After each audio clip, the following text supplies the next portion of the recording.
korban waktu itu ditaruh di jok tengah di bawah.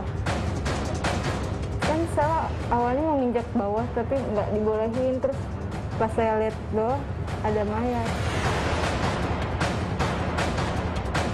Risma sama hubungannya apa sih? Pacaran. Rizka sama Sela hubungannya apa? Pacaran.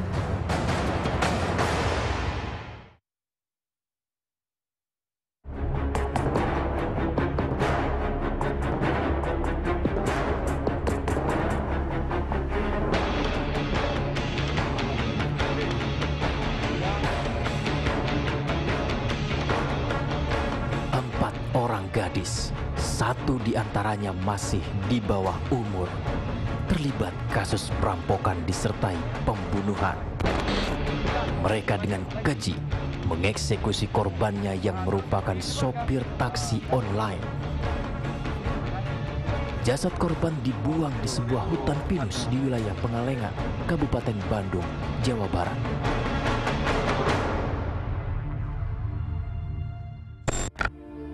Keempat pelaku masing-masing berinisial RI yang merupakan otak pelaku sekaligus eksekutor di lapangan. Krismawati Cindy Aring, warga Pangalengan, Bandung, yang juga merupakan eksekutor lapangan. Kemudian Teresia Caroline Graciela, warga Harapan Indah, Bekasi, yang bertugas menyembunyikan barang bukti. Serta Ariska Saraswati, warga Jonggol, Bogor, yang bertugas membantu membuang jasad korban. Sementara korban bernama Samio Basuki Rianto, warga perumahan Pejuang Pratama, Kecamatan Medan Satria, Kota Bekasi. Identitas korban adalah saudara Samio, pensiunan PNS di Bekasi. Kemudian dari sana kami menemukan juga bahwa ternyata korban ini bekerja sebagai driver online. Saat di TKP kami tidak menemukan kendaraannya, sehingga kemungkinan besar kendaraan ini dibawa oleh para pelaku. Dari kondisi TKP kami menemukan bahwa ada dugaan kekerasan terhadap korban ini. Peristiwa ini bermula saat RI, Teresia dan Ariska hendak pergi ke tempat tinggal Krismawati di Pangalengan, Bandung dengan menyewa taksi online yang dikemudikan oleh Samio Basuki Rianto. Saat itu harga yang disepakati sebesar Rp1.700.000. Setibanya di Bandung, ketiga pelaku menjemput Krismawati. Sampai akhirnya peristiwa pembunuhan itu terjadi. Jasad korban dibuang di sebuah hutan pinus Jalan Raya Banjaran, Kampung Mekar Mulia, Pangalengan, Bandung. Jasad Samio pertama kali ditemukan warga yang kebetulan sedang melintas di sekitaran hutan pinus. Awalnya saya kira itu orang gila gitu. Tapi setelah didekati ada luka lebam di kepala, di pipi. Nah, saya baru mengambil kesimpulan wah ini pembunuhan gitu. Dalam posisi tubuh miring, tangan yang satu ke belakang, yang satu ke sini ke depan. Tubuhnya miring. Posisi kepalanya di mana? Di sini ke atas. Ke atas. Nah, kakinya ke bawah. Setelah saya selidiki, oh ini bukan warga saya, gitu. Saya nggak kenal. Kini, keempat remaja wanita yang melakukan perampokan disertai pembunuhan telah ditetapkan sebagai tersangka.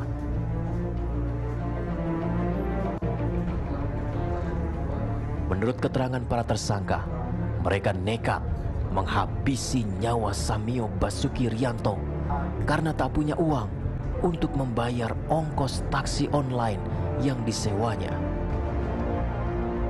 Ariska Saraswati, remaja ini adalah orang yang ikut membuang jasad korban Samio.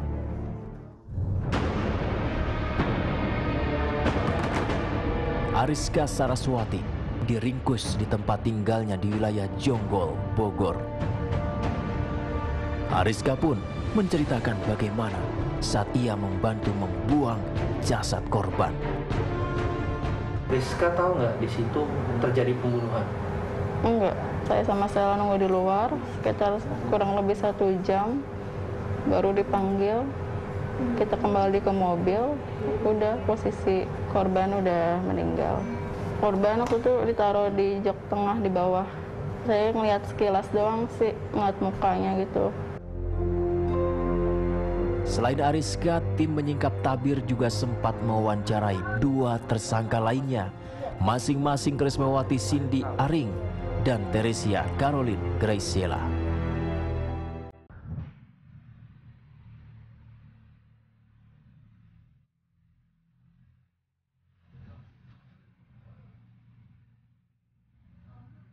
Selain Ariska Saraswati, kami juga sempat mewawancarai Teresia Caroline Graciela, 1 tersangka lain yang terlibat kasus perampokan disertai pembunuhan sopir taksi online di Bandung, Jawa Barat. Teresia adalah orang yang pertama kali diajak oleh RI untuk menyambangi Krismawati Cindy Aring di Pangalengan, Bandung. Rupanya, saat itu RI sempat minta izin kepada orang tua Teresia. Dia bilang ke mama saya juga maunya ke Bantar Gebang. Terus saya udah bilang jangan ke Bandung, kejauhan. Terus dia bilang ada duitnya, ya udah saya mau. Kita sudah nyampe Bandung, saya sama Rizka di mobil turun. Dia udah janjian sama Risma, dia di kebun teh. Kirain saya juga mau langsung pulang, terus muter-muter nggak tahu di daerah Pengalengan, tetap muter-muter. Waktu di perjalanan mau ke Jonggol sih dia ada niatan gitu, tapi saya kira bercanda. Dia bilang gini, Sel, gue ada niatan jahat buat niatan jahat. Terus saya bilang, apaan, ngebunuh supirnya gitu. Sampai akhirnya pembunuhan pun terjadi. Teresia diringkus di tempat tinggalnya di Harapan Indah, Kota Bekasi. Bisa ditunjukkan di mana barangnya?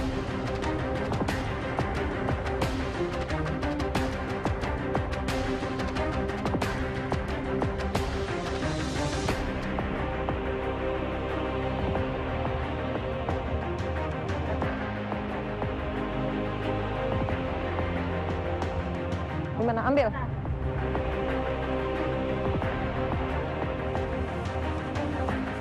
Coba buka. Simpan di bawah. Buka. Kamu keluarin. Teresia bahkan masih menyimpan kunci Inggris yang digunakan untuk memukul korban. Keluarin. 1 tersangka lain yang sempat kami wawancarai adalah Krismawati Cindy Aring. Perannya adalah mengeksekusi korban. Sempat mikir, ngelakuin gak ya gitu kan, kayak bingung. Di situ juga kan nggak ada niatan buat ini. Itu dari situ saya cuma diem aja, kayak kaget gitu, nggak percaya kayak saya tuh ngelakuin ini semua gitu. Salah di situ nangis kan, terus ya udah saya peluk dia aja gitu. Ya udah, terus aku juga di situ ikutan nangis gitu. Tidak ada pembicaraan apa-apa, terus cuman kayak nanya mau dibuang di mana. Terus akhirnya kita muter balik kan, dari daerah Cukul itu muter balik. Awalnya berhenti di situ Cilenca, terus karena di situ rame, akhirnya di sini ada tempat sepi lagi nggak? Ada, aku bilang. Terus aja jalan ke bawah arah ke Bandung. Ya udah, di situ ada pas udah hutan-hutan gitu. Nah di situ dibuang. Kalau saya sama Sela itu temenan emang udah lama, udah 4 tahun. Terus sama itu kenalnya itu udah 7 bulan. Terus sama Rizka pas hari kejadian. Buat bapak sama mama minta maaf karena Risma udah kayak ngelakuin ini. Sebenarnya juga nggak ada niatan buat ngebunuh. Terus nyesel banget udah ngelakuin hal ini gitu. Buat keluarga korban saya minta maaf karena emang waktunya kepepet, jadi di situ juga terpaksa ngelakuin pembunuhan itu. Ada yang menarik dalam kasus ini. Rupanya Keempat tersangka merupakan pasangan sesama jenis. Ariska Saraswati merupakan kekasih Teresia Caroline Graciela alias Sela. Krismawati Cindy Aring merupakan kekasih RI, tersangka yang masih di bawah umur. Rizka sama Sela hubungannya apa? Pacaran. Risma sama itu hubungannya apa sih? Pacaran.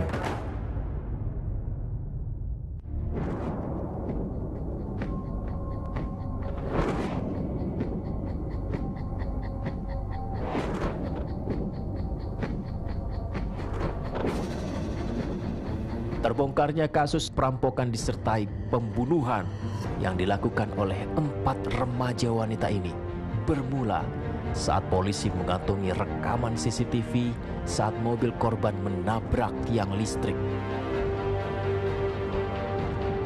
Dalam rekaman CCTV ini, para pelaku nampak bingung karena mobil yang dikendarainya mengalami kecelakaan.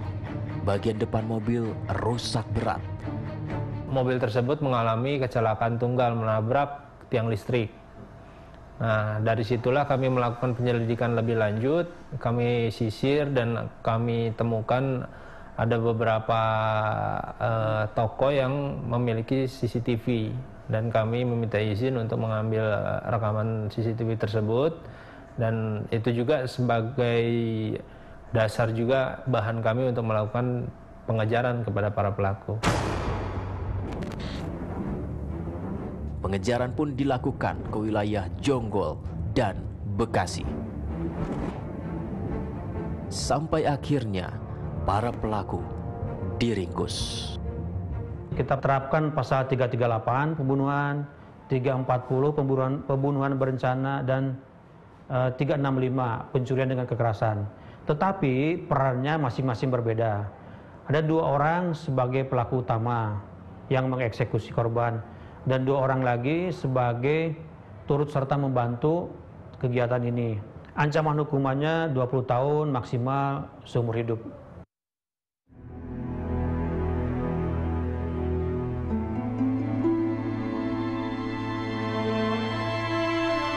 Untuk mengetahui lebih dalam kalau pelaku merupakan penyuka sesama jenis, kami menemui keluarga tersangka Krismawati Cindy Aring di Pangalengan, Kabupaten Bandung. Ternyata keluarga tak menyangka kalau RI adalah seorang wanita. Begitu mereka di rumah sini setelah 2 minggu, kan anak ini kan bilang ke saya bahwa dia bertanggung jawab segala macam. Oke lah, itu saya terima. Oh, kamu gentleman, namanya laki-laki. Akhirnya kan kita kan suruh pulang ke Bekasi dulu kan. Paginya baru bapaknya, bapak tirinya ini komunikasi. Saya minta nomor di Risma kasih, baru saya kasih ke ini. Saya tanya ke bapaknya ini, bapak tirinya. Bapak tirinya bilang, abang atau om ini, maaf ya, abang nggak tahu bahwa ternyata anak saya itu bukan ini laki-laki ya bang, anak perempuan itu. Akhirnya dari situ saya putus komunikasi sudah. Saya minta ke Risma, tolong, ini bapak udah tahu bahwa ini anak perempuan, udah kamu putus sudah. Clementino bahkan meyakinkan kalau anaknya wanita tulen. Dia perempuan sejati, perempuan biasa-biasa aja, wanita. Jadi tidak ada yang, kami merasa tidak ada kelainan yang kami rasakan ini sampai sekarang ini. Saya sebagai orang tuanya Risma, saya juga memohon maaf kepada keluarga korban. Karena saya yakin anak ini tidak mungkin melaksanakan atau melakukan pembunuhan sejauh itu. Tapi ini karena situasi saat itu kami ikhlas karena anak kami sudah melakukan perbuatan melanggar hukum.